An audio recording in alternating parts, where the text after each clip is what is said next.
Era el año 1517 en Alemania, cuando en las calles se escuchaba una proclama: tan pronto como caiga la moneda a la cajuela, el alma del difunto al cielo vuela.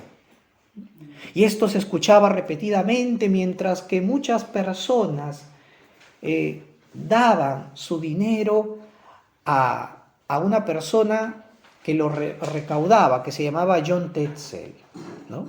Él era el encargado de la venta de las indulgencias. ¿Qué eran las indulgencias? Era un papelito, ¿no?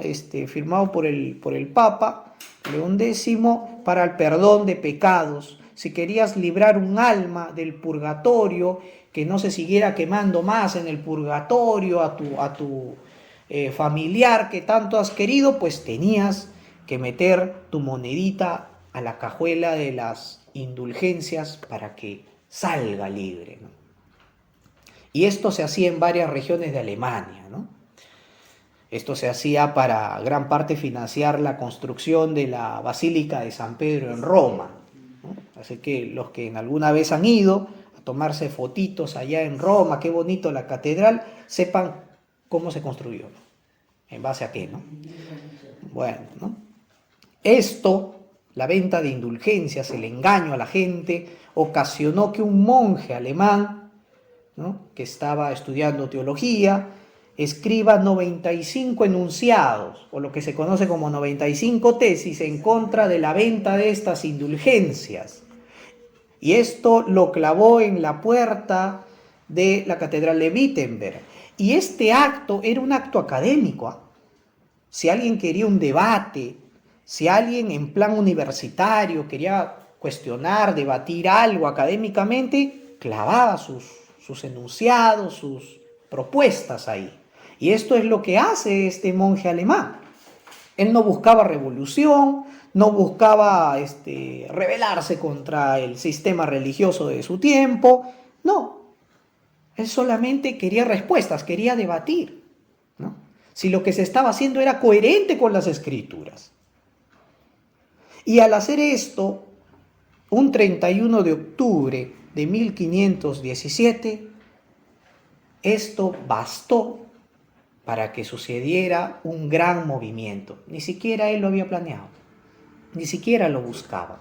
Pero surgió un gran movimiento que sacudió el sistema teológico y religioso católico romano de aquel tiempo y en grandes partes de Europa. Y si nos damos el trabajo de prestar un poco atención de cómo este movimiento fue impulsado, que venía también incluso desde tiempos atrás por los prerreformadores, vamos a ver que no venía del poder humano, sino que fue impulsado por el poder de la palabra de Dios y de su gracia salvadora. Solamente Dios podría transformar un mero acto de protesta, un mero acto de debate, de búsqueda, en algo que diera luz al mundo de la Edad Media. Pues años después, desde esa presentación de las 95 tesis, pasaron años y el miércoles 17 de abril del 1521, Lutero es convocado a la dieta de Worms, a una reunión en Worms, donde se le pidió que se retractara de sus escritos. Retráctese de lo que ha dicho. Esto era ante los gobernantes, ante las autoridades, ¿no?, eclesiales. La respuesta de Lutero, ¿cuál fue? Vamos a recordar un poquito, ¿no? Puesto que su majestad imperial y su alteza piden de mí una respuesta sencilla, clara y precisa, porque él quería dar explicaciones y no le dejaban, bueno, voy a darla de este modo. El Papa y los concilios han caído muchas veces en el error y en muchas contradicciones consigo mismos. Por lo tanto, si no me convencen con testimonios sacados de las Sagradas Escrituras o con razones evidentes y claras, de manera que quedase convencido y mi conciencia sujeta a esta palabra de Dios, yo no quiero ni puedo retractarme de nada. Por no ser bueno ni digno de un cristiano obrar contra lo que dicta su conciencia. Heme aquí no puedo hacer otra cosa, que Dios me ayude, ¿no? Amén. Esta fue su confesión. Con esto selló y dijo, no me voy a retractar, porque lo que he dicho es lo que puedes leer en la Biblia, lo que encuentras en las Escrituras. Y conforme se desarrolló la Reforma Protestante, impulsada por el Señor, claro está, este acontecimiento dio paso a lo que ahora conocemos como las enseñanzas de la Reforma. Y a través de las enseñanzas de Lutero y de otros reformadores, principalmente Lutero, tenemos una serie de principios, ¿no? de pilares, de enseñanzas que se conocen como las 5 solas de la Reforma Protestante. Y es algo que todo cristiano, pues, ¿no?, reformado, se adhiere, ¿no? Y dice, pues esto es verdad, ¿no? ¿Cuáles son esas 5 solas de la Reforma? Primero, sola Escritura o sola Escritura. ¿Qué postula sola Escritura? Que la Biblia es la única fuente de autoridad de fe y práctica para los cristianos. No hay otra. A comparación de lo que hacía el catolicismo romano, que ponía la tradición, el consejo de su magisterio y del Papa, al igual o por encima de la Biblia. La segunda sola, solus Christus o solo Cristo, que hace que te enfoques en Jesús como la persona salvadora. De manera que te dice que no hay otro quien pueda darte salvación si no es la persona de Cristo. Ante a un mundo que pensaba que no solamente a través de Cristo entrabas al cielo, sino a través de muchos santos, de muchas mujeres piadosas y a través de diversas personas ilustres, ¿no? Tercera sola gratia o sola gracia, que nos habla de que la gracia es la razón de nuestra salvación. Dios nos salvó por pura gracia. De esta manera, los méritos están basados en Cristo. Dios te salva por su buena voluntad y por el mérito de Cristo, no por ninguna cosa que hagas o que vayas a hacer en el futuro. La cuarta sola fide o sola fe. La salvación es un don de Dios. La fe es un don de Dios. No es algo que nace de ti. No es algo que puedes conseguir en otros lados. Dios da la fe para que tú creas. Esto excluye cualquier otra obra para que de alguna manera sientas de que puedes aportar a tu salvación. Y la última sola, soli Deo gloria, o solo a Dios la gloria, que engloba todas las demás solas, indica que el propósito de nuestra salvación es glorificar a Dios. No solamente tu vida, sino ahora tu nueva vida en Cristo es para el servicio y honra de Dios. Bien, con esta introducción, ahora vamos a pasar al desarrollo del mensaje y vamos a ver 2 puntos que van a estar enfocados también en el texto de Primera de Reyes 19, ¿no? Muchos dicen la sola Escritura y las demás solas no están en la Biblia. Pero cuando leemos detenidamente, no es que dice solo Escritura literalmente, ¿no? Obviamente, estos son puntos que surgieron después. Pero el concepto y la verdad están ahí. Por eso vamos a ver como primer punto la sola Escritura de Elías, versículo 14, y como segundo punto, la sola gratia revelada al profeta Elías, versículos del 14 al 18. ¿Ya? Y vamos a ver. Versículo 14 nos dice, de Primera Reyes 19, y Elías respondió: es muy grande mi amor por ti, Señor Dios de los ejércitos. Los israelitas se han apartado de tu pacto, han destruido tus altares, han matado a tus profetas y solo quedo yo. Pero me andan buscando para quitarme la vida. ¿Cuál era la situación de la iglesia en el periodo de la Reforma Protestante, antes de entrar al tema de Elías? Bueno, el teólogo Luis Berkhoff, si alguno lo conoce, él dijo esto, ¿no? Citando a Hugo San Víctor, dijo: aprende primero lo que debes creer y después ve a la Biblia para corroborarlo.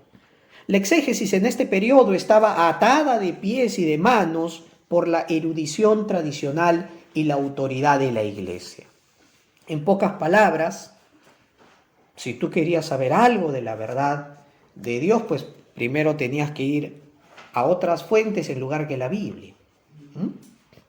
Prácticamente, examinar o acercarse a la Biblia, tener siquiera algo de las Escrituras estaba prohibido, ¿no? Te quitaban la vida. ¿Quién era la autoridad en materia de fe en aquel tiempo? Pues la tradición y el magisterio de la Iglesia. Nadie más, solo ellos podían interpretar la Biblia, solo ellos te podían decir si algo estaba bien o estaba mal. Eran incuestionables. Esto es totalmente incoherente y contradictorio con lo que Dios dice en su palabra, ¿no? La palabra de Dios es la única autoridad para la fe cristiana y esta verdad nunca va a cambiar sin importar la época, el gobierno, el lugar o la situación en la que el mundo pase. Esta es una verdad absoluta respaldada por el Dios vivo y verdadero. Las tradiciones son válidas en cuanto están alineadas con la verdad de las Sagradas Escrituras. De manera que cualquier consejo, voluntad o algo que se quiera hacer no va a tener el mismo lugar ni la prioridad que lo tiene la Biblia como norma de fe para la Iglesia, ¿no? Y comencé diciéndoles esto porque si ustedes comparan la situación en donde estalla la Reforma Protestante con la situación en la época de Elías, es lo mismo. No sé si algunos lo habrán notado. Yo les voy a describir la situación ahora del contexto de Elías. Un gobierno corrupto y apóstata. Decía adorar a Dios, pero adoraba a los ídolos. Un hombre de Dios que se presenta ante ellos declarando la voluntad de Dios. Y aunque este hombre protestó con valentía y firmeza, llegó un momento donde se sintió con gran temor y debilidad y huyó a una cueva. Lutero, en la Dieta de Worms, en el primer día, se sintió tan atemorizado que antes de responder que si se retractaba o no, pidió un día más. Así como Elías, que se sintió en debilidad. Pero después, fortalecido por el Señor, Elías fue librado y llegó a completar su misión. Y de igual manera, al día siguiente, Lutero hace esta confesión que hemos leído en un comienzo, ¿no? Con firmes. Fue la sola escritura en el corazón de Elías lo que le llevó a decir en su debilidad: es muy grande mi amor por ti, Señor. ¿Quiénes de nosotros no reconocemos nuestras limitaciones, nuestras debilidades? Y hay veces nos sentimos frustrados por no poder hacer algo, pero aún así tenemos un gran amor por el Señor y lo demostramos en nuestras capacidades. Su amor por Dios del profeta Elías fue tan grande que oró por sus hermanos. Él dice: Señor, mis hermanos se han apartado de tu pacto. A pesar de que muchos de ellos lo odiaban al profeta Elías y lo culpaban por la condición de la sequía y la gran hambruna que había venido, porque él fue a profetizar la voluntad de Dios. Le dijo: durante 3 años, por lo que has hecho, Israel padecerá hambre. Y así fue, mucha gente pereció. Esto es en el norte de Israel, ¿no? El reino del norte. Su amor por Dios fue tan grande en su debilidad que prefirió ser perseguido, guardando así intacto el altar de adoración a Dios, que a rendir cultos a los ídolos fenicios impuestos por el gobierno de Acab y de Jezabel en aquel momento. El amor del profeta Elías por Dios, o como dice la Reina Valera de 60, su celo por Dios fue tan grande que confió en el sustento de Dios aún en los tiempos de gran hambruna y gran necesidad. Donde muchos perecieron, él fue sustentado con pan y agua. Porque prefirió obedientemente el pan que sustenta el alma, que es su palabra.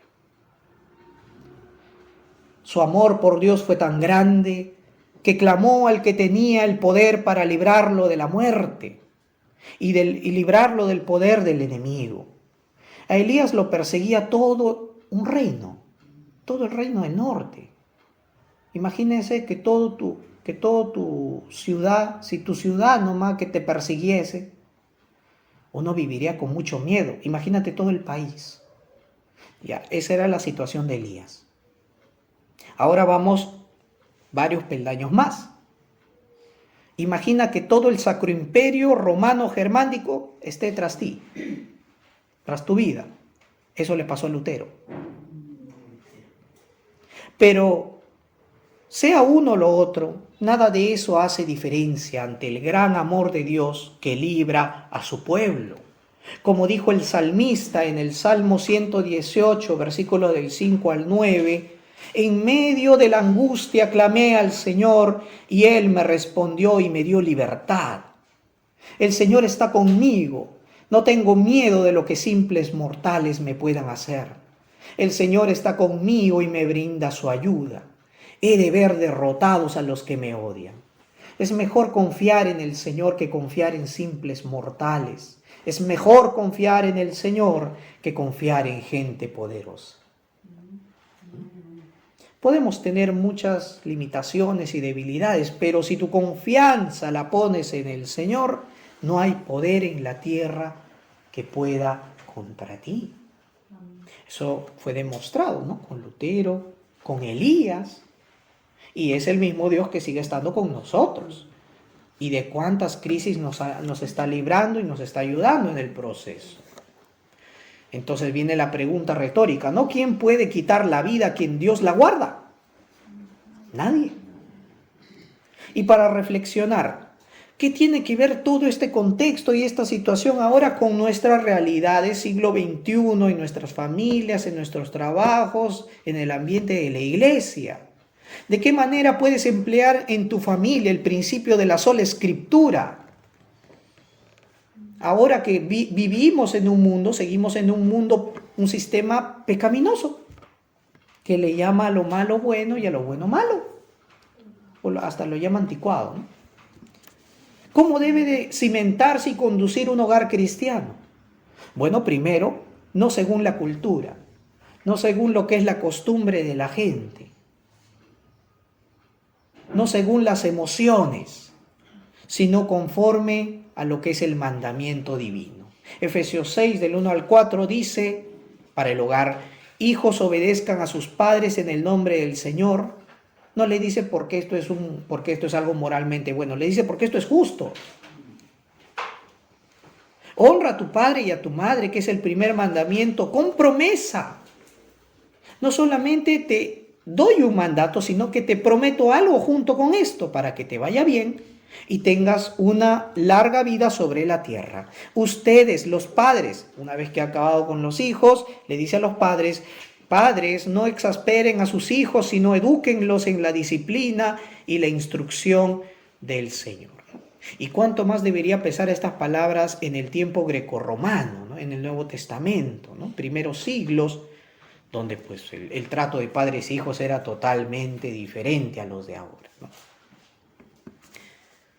Así los padres o los miembros de familias cristianas se van a empeñar, tienen el deber de enseñar la Biblia diariamente o leerla con la familia.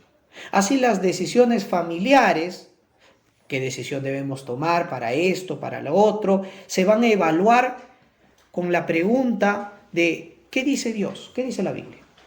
Y no ¿qué dice nuestra costumbre solamente? Bueno, para circunstancias secundarias, terciarias, ¿no? Pueden ser las opiniones personales, pero si hay algo que va en contra de la Biblia, pues hay que optar por hacerle caso a la Biblia. Esa es la Escritura, la máxima autoridad. No niega la autoridad de los padres, de los hermanos mayores o de algún tutor, sino que pone a la Escritura como la máxima autoridad. Y las demás autoridades se sujetan a ella. ¿Hay alguien en la familia que vive apartado de Dios y de su pacto, como oraba Elías? Pues juntémonos y oremos por él. Levantemos un tiempo de adoración familiar. Oremos por él hasta en la iglesia, ¿no? En las reuniones de los martes. ¿Cómo conducirte en el trabajo? Pues Martín Lutero dijo una frase, ¿no? Servir al prójimo en el trabajo es servir a Dios. Y esto obviamente se desprende de las cartas de Pedro, ¿no? Que también nos habla del servicio. Entonces tú tienes que hacer de la Biblia tu brújula laboral. Si eres jefe, empleador, aplica estos principios bíblicos. Sé justo, sé transparente, sé misericordioso. Tienes las lecciones del Sermón del Monte de Mateo 5, 6 y 7.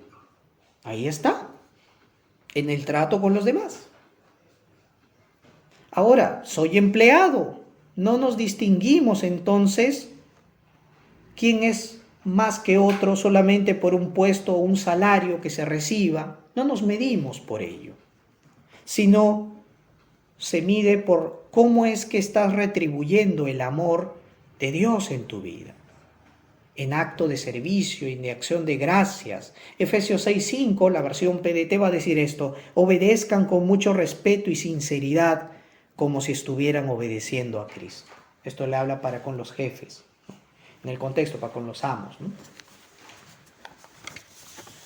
Como consecuencia, hermanos, ¿qué podemos decir? Nuestros hogares confesarán su fe unos a otros. Y hay gente que dice, no, pero esto de las confesiones de fe, los credos, me suena muy católico romano. Es porque no hemos leído historia de la iglesia, ¿no? No hemos leído la Reforma Protestante, ¿no? Falta informarse ahí. Entonces, confesar la fe, hermanos, es una confesión. ¿Por qué hay confesión de Westminster, ¿no? Está el Catecismo de Heidelberg, la confesión belga, están muchos documentos de la Iglesia Reformada. ¿Por qué? Porque todos ellos volvieron a las Escrituras y llegaron a confesar su fe. Y cuando una familia comienza a adorar al Señor, va a llegar a confesar su fe, va a confesar verdades bíblicas. Y eso son las confesiones, hermanos. Y de eso se trata la sola Escritura. La sola Escritura no niega las resoluciones de los concilios, los credos, las confesiones, los catecismos de la Iglesia protestante, así también como no anula ni hace menos las normas familiares, sino que todas estas son autoridades subordinadas a la máxima autoridad que es Dios en su palabra. Por lo tanto, estamos de acuerdo con la Biblia. Segunda de Timoteo 2:15, entonces, para con la familia, el que trabaja y en la iglesia, procura con diligencia presentarte a Dios aprobado, como obrero que no tiene de qué avergonzarse, que usa bien la palabra de verdad. Usemos bien entonces la Escritura, la palabra de verdad. Como segundo punto, la sola gratia revelada a Elías, porque Elías ora al Señor y recibe respuesta. Versículos del 14 al 18, el Señor le dice, regresa por donde viniste y ve por el desierto camino a Damasco, ¿no? Ahí vas a ungir a 2 reyes, ahí vas a ungir al profeta Eliseo que va a tomar el trabajo tuyo después de ti, y yo voy a decirte que he guardado 7,000 israelitas, ¿no? Que no han sucumbido a la idolatría. Y para entender un poco de la sola gracia, tenemos que entender qué entiende el catolicismo, qué enseñaba el catolicismo romano hasta ahora sobre la justificación, ¿no? y la salvación. Ellos decían, sí, tú eres justificado por los medios de Cristo, por los méritos de Cristo, por el bautismo que te salva, ¿ya? Pero por tus pecados, tú necesitas seguir constantemente los sacramentos y hacer méritos para que vuelvas a ser justificado. De manera que ya la salvación no se trata de los méritos de Cristo, sino con tus propias obras. Eso enseña el catolicismo romano. Ahora, hay que entender, para hablar de la sola gracia, ¿qué es la gracia? La gracia es el favor inmerecido de Dios hacia los pecadores. Dios escoge salvarte, sin ver si lo mereces o no. La gracia es la buena intención de Dios hacia tu vida. una intención de amor a aquellos que se han perdido y no lo conocen, aquellos que están muertos sin delitos y pecados y que son objetos de su ira por vivir en ese estado. La gracia es algo que viene de Dios como un don. No viene del hombre ni puede hacerlo algún hombre por muy poderoso que sea.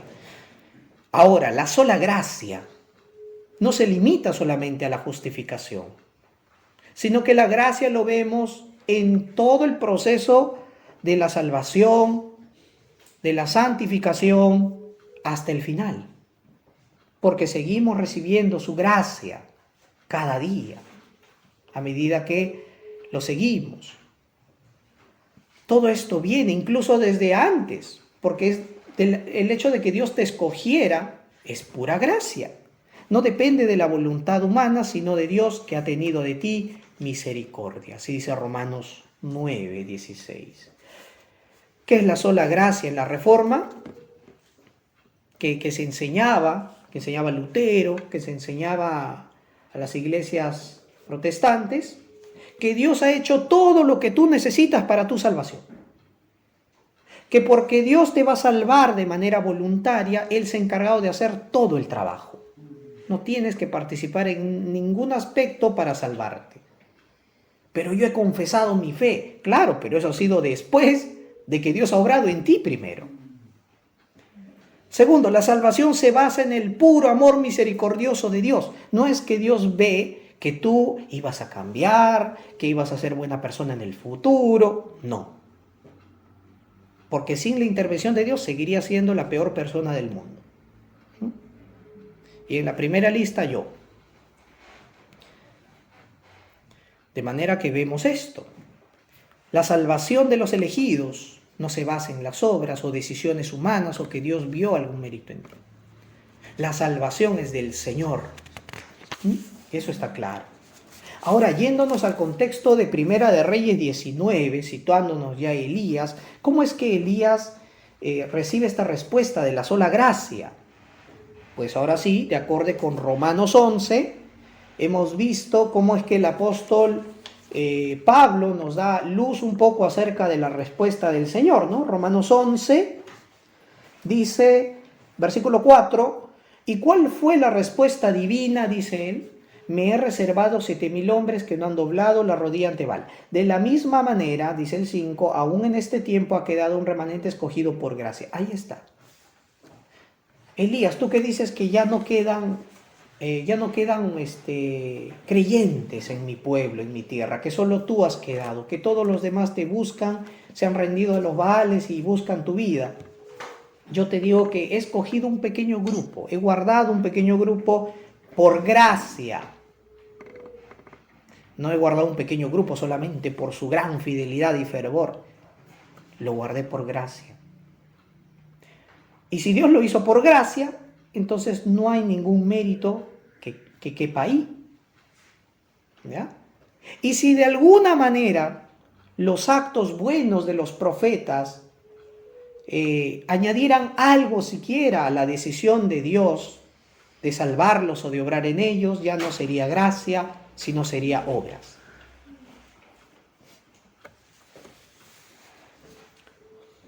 De modo que Dios le dice a Elías, Elías, vuelve por el camino donde viniste, sal de la cueva donde te estabas deprimiendo, Elías. ¿Ya? Yo sé que tú me amas, que tú has pasado todas estas persecuciones, desprecios, problemas, porque pusiste la palabra de Dios como la máxima autoridad de tu vida. Te costó eso, pero ahora vuelve, sigue esto y vuelve. ¿Por qué camino dice? ¿Por qué camino le dice que vuelva? Yo les pregunto, ¿qué pasó en el Nuevo Testamento de camino a Damasco?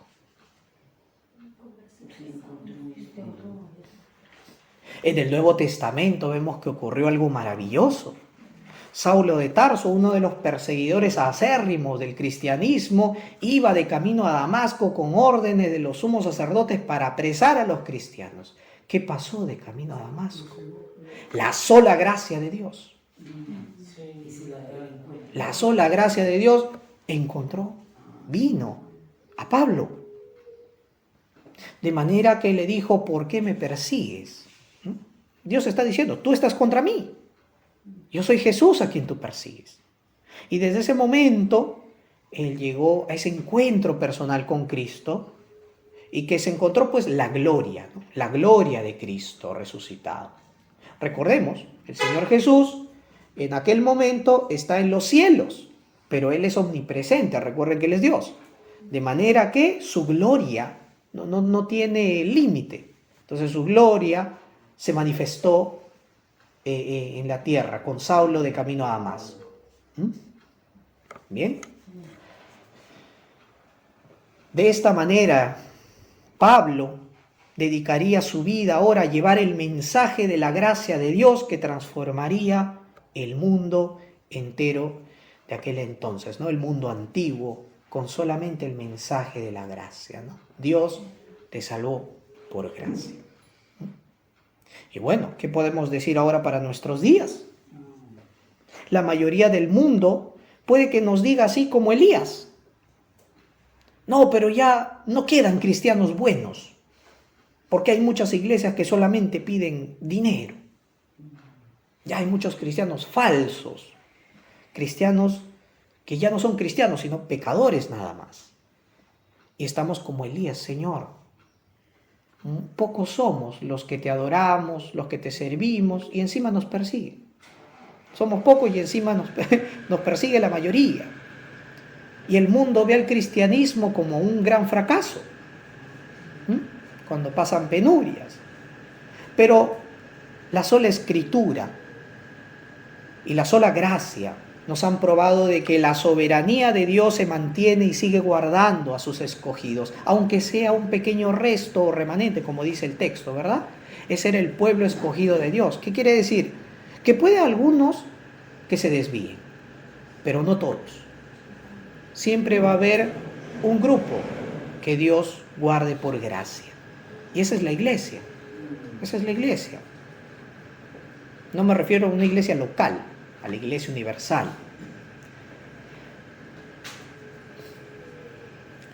Bueno, hay que entender también de que en la vida cristiana quizá sientas que tu fe es tan pequeña que no puede colaborar grandemente al avance de la obra de Dios. Recuerda que la sola gracia no necesitó de la obra humana, ni la necesita. Dios es poderoso para impulsar los cambios en el mundo. Lo hizo a través de un papel clavado en una puerta el 31 de octubre de 1517. ¿No? Y lo puede hacer hoy en día cuando tú agarras y escribes un versículo bíblico y lo pegas en la puerta de tu cuarto o en la entrada de tu casa durante el día, claro, ¿no? Para que... Y la gente que pase lo lea, ¿no? Y ya Dios hará el trabajo.